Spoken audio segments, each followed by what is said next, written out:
Sí, ahí fue. Estaba pasando un caso bastante serio en esta congregación y aquí vamos a ver a Pablo, a Shaul, cómo va a solucionar este problema. Entonces vamos a entrar de una al contexto, mis hermanos, recordándonos la parte final que Pablo le dice en el capítulo 4 a esta congregación. Les dice, ¿cómo quieren que vayan ustedes? ¿Con vara o con macedumbre? Me parece que dicen, ¿no? Y es por lo que va a acontecer en este capítulo, por lo que va a empezar a solucionar, que yo le he titulado un caso de adulterio. A pesar de que el contexto no menciona específicamente adulterio, pero bueno, vamos a explicar este tema. Vamos a iniciar entonces con el verso 1 del capítulo 5. Dice lo siguiente: de cierto se oye que hay entre ustedes fornicación, y tal fornicación cual ni aún se nombra entre los gentiles. De inicio, pues ustedes, mi hermano, ahí están viendo en pantallas esa palabra que dice aún se nombra. Es una interpolación, ustedes le pueden quitar. Vamos a leer el verso sin esa frase y dice lo siguiente: de cierto se oye que hay entre ustedes fornicación, y tal fornicación cual ni entre los gentiles, tanto que alguno tiene la mujer de su padre. Y aquí vemos pues ya el caso es bastante serio, a tal grado que Pablo les dice, ni siquiera entre los gentiles, entre los que esto podría ser algo muy común, para ellos esto representa algo serio. Ellos no hacen esto y ellos que son gentiles no hacen esto y ustedes lo están haciendo. Es lo que más o menos le está tratando de dar a entender Pablo con estas palabras. Verso 2: y ustedes están envanecidos. ¿No deberían más bien haberse lamentado para que fuese quitado de en medio de ustedes el que cometió tal acción? ¿Y por qué les dice esto Pablo? Es porque la congregación en sí no había avisado, es lo que podemos entender, no había avisado a Pablo lo que estaba aconteciendo. Pablo se entera de todas estas cosas es por la carta que le llega. Los de la casa de Chloe, ellos van y le llevan un documento donde le comentan todo lo que está aconteciendo, el tema de la división, que lo analizamos 4 capítulos, el tema de la división que estaba aconteciendo, este caso en específico que estamos analizando hoy y varios casos más que vamos a analizar más adelante. Y ustedes, en vez de lamentarse, le dicen, de haber orado al Eterno y haber pedido que esto se solucione, hacen de cuenta como que no está pasando nada. Están envanecidos. Recordemos que les dice están envanecidos es por el conocimiento que ellos tenían. Sabemos que era una congregación que estaba, digamos, en su apogeo en cuanto a su cultura. Eran griegos, eran filósofos, entonces para ellos era, digamos que muy habitual el tener mucha información, pero más filosófica. Y por eso le dicen, están envanecidos. Ciertamente yo, como ausente en cuerpo, pero presente en espíritu, ya como presente he juzgado al que tal cosa ha hecho.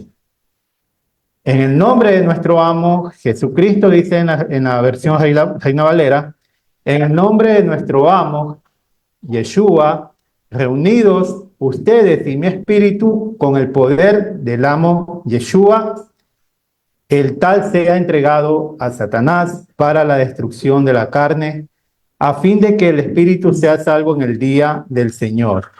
Ahí ustedes pueden notar que en el verso 4 yo le he puesto, donde dice Cristo, le he puesto en rojito, quiere decir que está añadido. Y ya mismo yo les voy a enseñar igual dentro del interlineal, ¿no? Solamente sería en el nombre de nuestro amo Yeshua, sería la frase del verso 4. Y también dice, reunidos ustedes y mi espíritu con el poder de nuestro amo Yeshua. Podríamos omitir lo que sería Cristo o Mesías. Bien, dice, el tal sea entregado a Satanás para destrucción de la carne a fin de que el espíritu sea salvo en el día del Señor. Y también esta frase termina con Jesús, que también ya les voy a explicar. Sin embargo, más adelante que les voy a explicar esto, pues le voy a hacer el énfasis del por qué le he puesto ahí con un sombreado púrpura. En la parte de al lado ustedes pueden ver, yo le hice la corrección del verso 1, que se podría, lo podríamos traducir, se oye que hay entre ustedes inmoralidad sexual y de tal inmoralidad que ni siquiera entre los gentiles, de modo que uno tiene la esposa de su padre. Ahí yo le estaba haciendo la corrección según en el griego, como estaba en el griego, ¿no? Vamos a la siguiente diapositiva para presentarles estos comentarios críticos del verso 2. En el verso 2 dice, hablando sobre, dice, y ustedes están envanecidos, no deberían más bien haberse lamentado para que fuese quitado en medio de ustedes el que cometió tal acción. Vamos a ver por qué le habla esto Pablo, ¿no? En estos comentarios que les he traído. Dice en el comentario de Gil, déjenme ver si se ve bien aquí, ya en el comentario de Gil dice lo siguiente. Aproximadamente serían unos comentarios rabínicos, ¿ya? Dice, según Maimónides, dice, la sentencia de la ley es que es libre para un gentil casarse con una madre o con su hermana. Si se hacen prosélitos, es decir, que si un gentil hacía prosélito hacia el judaísmo, para ellos era legal, o no había una ley que les prohíba. Ya, dice, pero los sabios prohíben esto, para que no digan que hemos pasado de una santidad pesada a una ligera. Pero este escritor concluye que un prosélito podía casarse con la esposa del hermano de su padre o con la esposa de este. Y así lo dice su comentarista. Entonces, ¿qué está pasando aquí? Muy probablemente ellos tenían esta doctrina. ¿Por qué? Porque recordemos que Pablo llega siempre a las sinagogas, siempre estuvo llegando a las sinagogas. Entonces, una sinagoga judía en Corinto significaba que las normas iban a ser diferentes a las de Judea. Y como estamos viendo, según este comentario, para ellos no era una prohibición que alguien que hacía prosélito hacia el judaísmo, que es donde estaban ellos antes de conocer a Yeshua, no era una prohibición si tomaba a la mujer de su padre. Entonces, para ellos esto era algo común, según las leyes rabínicas que ellos habían aprendido. Vamos a leer el siguiente comentario que dice, comentario desde el púlpito, dice, quizás se refugiaron en la arrogante norma judía de que todas las condiciones de vida de un hombre se alteraban al convertirse en prosélito, que las viejas relaciones quedaban completamente abolidas para él, pues los judíos sostenían que un prosélito era como un recién nacido, que había comenzado su vida por segunda vez. Esto dice ahí en la Mishnah, Bejarot, folio 47. Y podía casarse con cualquiera de sus parientes. Tales sofismas miserables cobrarían nueva fuerza debido a la impureza universal que manchaba la sociedad corintia. O sea, ellos estaban siendo contaminados con este tipo de doctrina que venían arrastrando de las enseñanzas rabínicas de donde ellos eran. Recordemos que Pablo llegó a la sinagoga judía, de ahí salieron estos personajes como Gallo, y ellos empezaron a formar ya una congregación nazarena y Pablo les enseñó por año y medio cómo es que una congregación nazarena debía formarse, cómo debía establecerse según las normas de los mandamientos de Yeshua. Por eso es que mientras Pablo ya no estuvo ahí, para ellos era habitual, digamos, en medio de la transición que estaban haciendo del judaísmo al movimiento nazareno, era muy habitual seguir con este tipo de normas. Era muy habitual para ellos incluso mezclar las normas con los mandamientos que ya Pablo le había enseñado según el testimonio de Yeshua. Actualmente sucede igual. Si ustedes se dan cuenta, en muchas congregaciones, a pesar de que ya conocen el camino del Eterno, que conocen que hay que guardar la Torá, todavía se vienen arrastrando, o bien sea información, o bien sea la forma de vivir, la forma de entender las escrituras desde el cristianismo, o bien sean desde el judaísmo, y se hacen una mezcla, ¿no? Lo mismo está pasando en Corinto. Por eso es que Pablo empieza a hacer esta corrección y le dice, ustedes están envanecidos, a tal punto que ni siquiera llegan a entender la magnitud de lo que está pasando. Y esa es la corrección que empieza a hacer Pablo y les dice, yo aunque no esté ahí con ustedes, ya he juzgado este caso.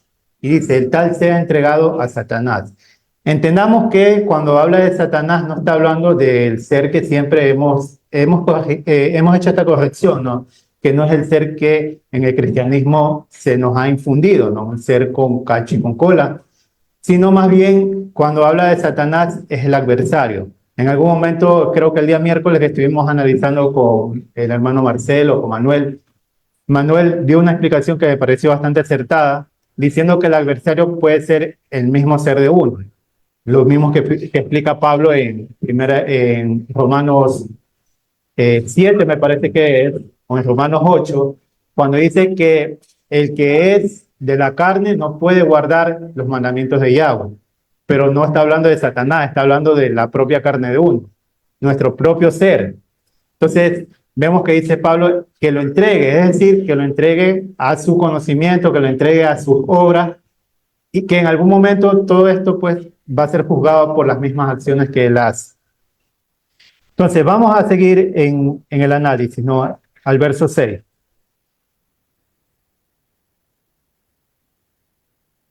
Ahí vamos a ver el interlineal, ¿no? En el verso 4, que es donde yo les quería mostrar que la palabra no sería Jesucristo, como vemos en la Reina Valera, sino más bien Yeshua.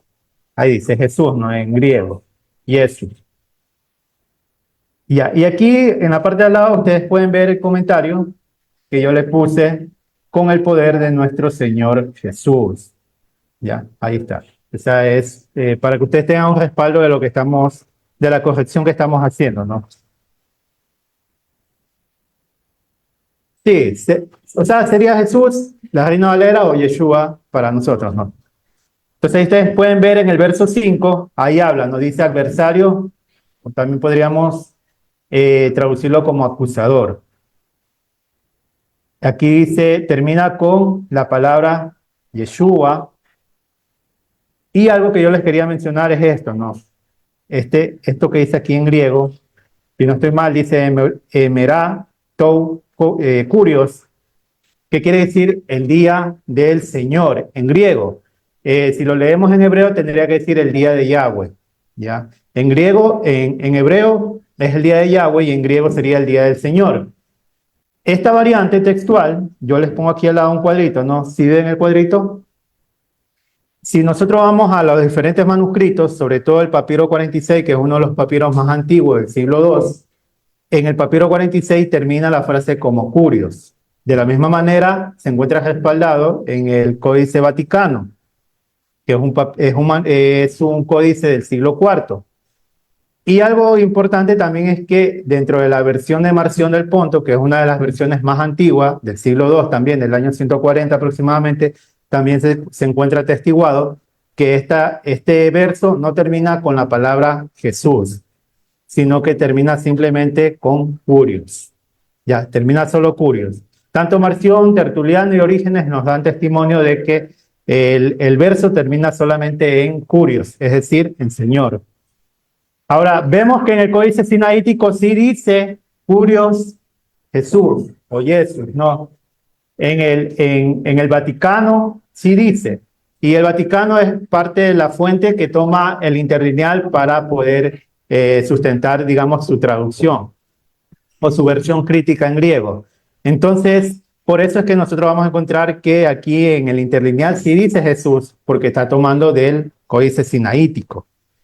Pero si nosotros vamos a los documentos más antiguos, tenemos el papiro 46 y el Códice Vaticano, que es lineal con el Códice Sinaítico, y los dos, tanto el papiro como el códice, me dice que la frase termina en curios, en que yo puedo concluir que está hablando no del día del Señor Jesús, sino como un hebreo parlante conoce de qué está hablando Pablo, que está hablando del día del Señor. Y el día del Señor se traduce como el día del juicio, el día de la venganza, el día en que Yahweh va a instaurar su reino.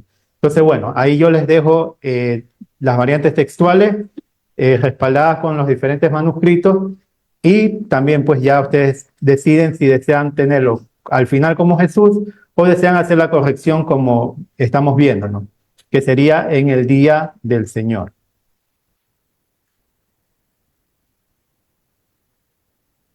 Vamos al siguiente capítulo, al verso 6, perdón. No es apropiada la jactancia de ustedes. ¿No saben que un poco de levadura leuda toda la masa? ¿Y de qué está hablando? De lo que ya explicamos más adelante, de las enseñanzas rabínicas que tenía esta congregación. Entonces, ustedes están arrastrando las mismas enseñanzas que yo ya les corregí. En este caso es lo que estaría explicándole Pablo. Yo ya les corregí todo esto cuando estuve con ustedes, pero ustedes vienen arrastrando esas enseñanzas. Límpiense, pues, de la vieja levadura para que sea nueva masa, sin levadura, como son. Porque nuestra Pascua, que es Cristo o el Mesías, ya fue sacrificada por nosotros. Y ahí ustedes pueden notar también que en el verso 7 dice, por nosotros, yo le he puesto ahí en rojito, quiere decir que ese texto está añadido. ¿Ya? En griego solamente sería, terminaría la frase diciendo, porque nuestra Pascua, que es Cristo, ya fue sacrificada. ¿Ya? Dice en el verso 8, así que celebremos la fiesta, no con la vieja levadura, ni con la levadura de malicia y de maldad, sino con panes sin levadura, de sinceridad y de verdad. Les he escrito por carta que no se junten con los fornicarios. Estamos hablando dentro de un contexto, Pablo está enseñando lo que nosotros conocemos como la festividad de Pesaj. Estamos pasando o hemos pasado la festividad de Pesaj, ustedes ya han sido limpios, ya han sido quitados la levadura, sin embargo, nuevamente están volviendo a tomar esa levadura y están haciendo de cuenta que no ha pasado nada, ¿no? Como que las enseñanzas que se le ha dado no ha sido para ustedes, no ha rendido fruto. Tanto así que les vuelve a mencionar de que la Pascua o el Pesaj ya fue sacrificado, o sea, ya ustedes tuvieron una expiación, ustedes ya recibieron la oportunidad de volver al pacto, pero se están olvidando de esto, es lo que estaría diciendo Pablo en este momento. Vamos a ver en este momento en el interlineal algo que yo les quería presentar. En griego dice lo mismo, ¿no? Porque nuestra Pascua, que es el Mesías, aquí dice ungido, ¿no? Que es el Mesías, fue sacrificado. Sin embargo, digamos que hay una mala traducción en el sentido de lo que podríamos nosotros entender cuando dice que nuestra Pascua, que es Cristo, fue sacrificado. Y aquí vamos a hacer una corrección, ¿ya? Ustedes pueden ver aquí, ¿no? En el comentario que yo les traje, dice, porque incluso Cristo, nuestra Pascua, fue sacrificado por nosotros. Es lo que estaría en la versión de Reina Valera, ¿no?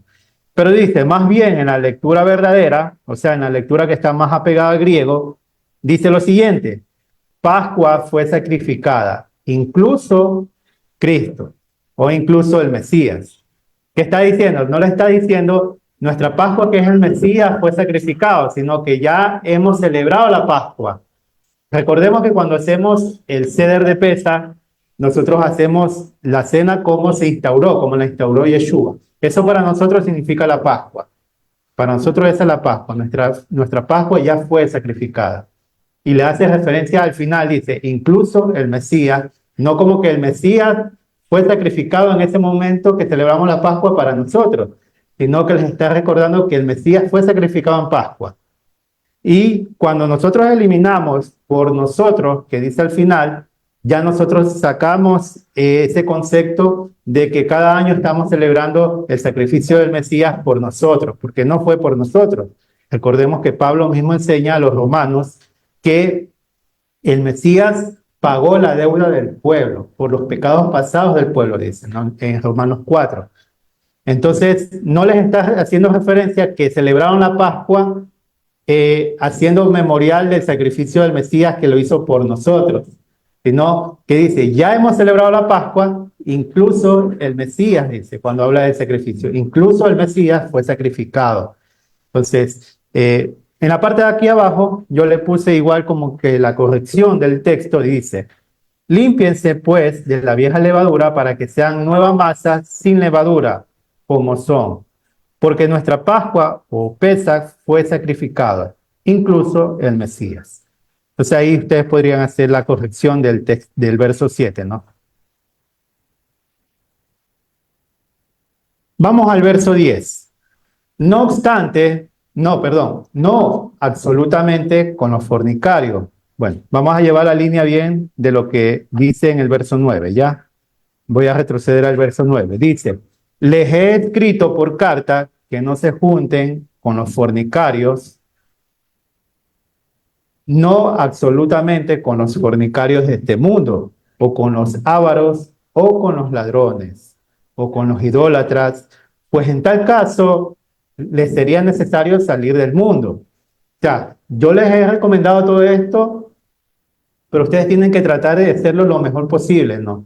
Tampoco puede decir que ya no voy a compartir con nadie, que es lo que podríamos entender. No es que ya no puedo compartir con nadie porque en tal caso, pues mejor sería que salgamos del mundo, sino que les está hablando específicamente de los que se congregan con ellos, porque dentro de las congregaciones estaban aconteciendo esto. Estamos viendo que está juzgando, según lo que dice Reina Valera, un caso de fornicación, que nosotros sabemos que no es fornicación en el sentido de lo que nosotros entendemos que es fornicación.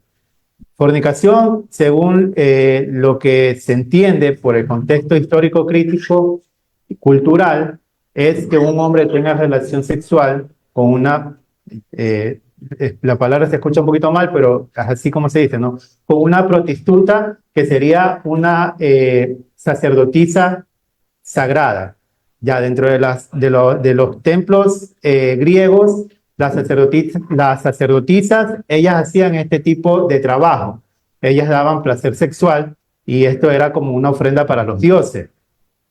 Entonces, cuando un hombre acudía a la sacerdotisa, no solamente estaba yendo por placer sexual, sino que estaba llevando ofrenda a los dioses. Eso se llama fornicación, ¿ya?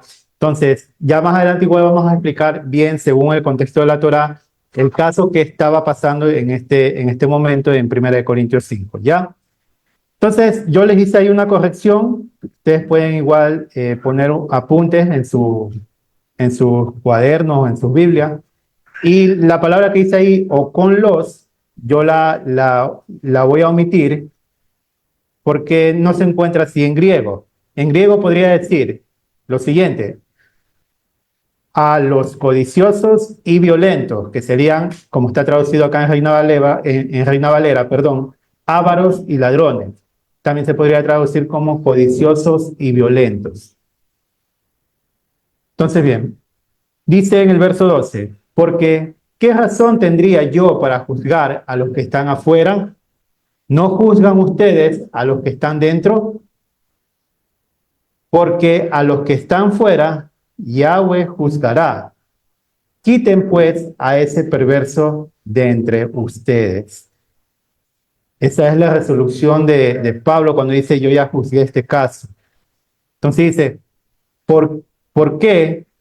Perdón, ¿por qué? ¿Qué razón tendría yo de juzgar a los que están afuera? Los que están afuera pueden vivir como ellos quieren, pueden hacer como ellos quieren, pueden decir lo que ellos quieren. Yo no tengo por qué juzgarlo. Es lo que siempre enseñamos, ¿no? Nuestro vecino puede hacer este tipo de cosas, así es como vive el mundo.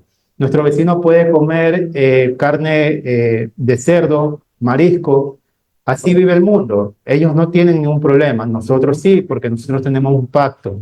Para nosotros sí hay leyes, para nosotros sí hay regulaciones que debemos seguir. Por eso dice Pablo, ¿qué razón tendría yo de juzgar a los que están afuera? ¿No juzgan ustedes a los que están dentro?